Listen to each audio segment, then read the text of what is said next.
xasiloonida ayaa si caadi ah maanta ku soo laabatay kadib 48 saac oo Muqdisho ay gashay xaalad aan wanaagsanayn. Halkan oo ah wadada u dhaxaysa hoteelka Jazeera ee magaalada Muqdisho iyo sidoo kale isgoyska number 4 ama kilometer 4. Shalay xilligan oo kale waxaa ka dhacay dagaal xoogan oo u dhaxeeyay ciidamada dawladda federaalka Soomaaliya iyo sidoo kale ciidamo ilaalo u ahaa midowga musharaxiinta Soomaaliya. jawiga halkan shalay waxa uu ahaa mid aad u cakiran, cabsi iyo walwal fara badan ayaa soo wajahay dadkii halkan ku sugnaa, iyadoo hadda xaaladdu ay tahay mid degan.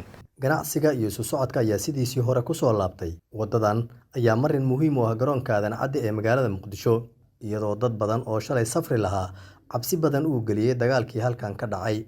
Wadadan oo ka baxda kilometer 4 ee aada garoonka diyaaradaha Aadan Cadde ee Muqdisho waxaa labada dhinac deegaan u tahay dad badan kuwaas oo cabsi la soo diristay intii lagu dul dagaalamayay. Haddaba waa sidee xaaladda maanta? Maslax oo ka mid ah dadka deegaanka inoo sharaxo.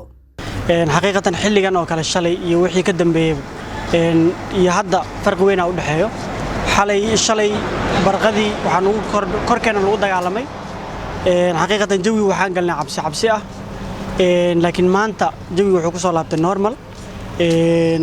wadada way noo furan tahay. saa u jeeda hadda sports ka imaaday. alxamdulillah wax dhib lama qabno, laakiin shalay maanta markii la isku barbar dhigo shalay xaqiiqatan waxaan ku jirnay jawi aad u cabsi badan maadaama korkeena lagu dagaalamay.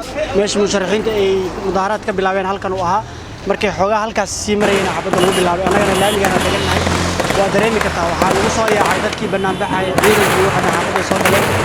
shalay wuxuu ahaa jawi aad runtii cabsi u ah, laakiin maanta alxamdulillah waa jawi waa noo furan yahay.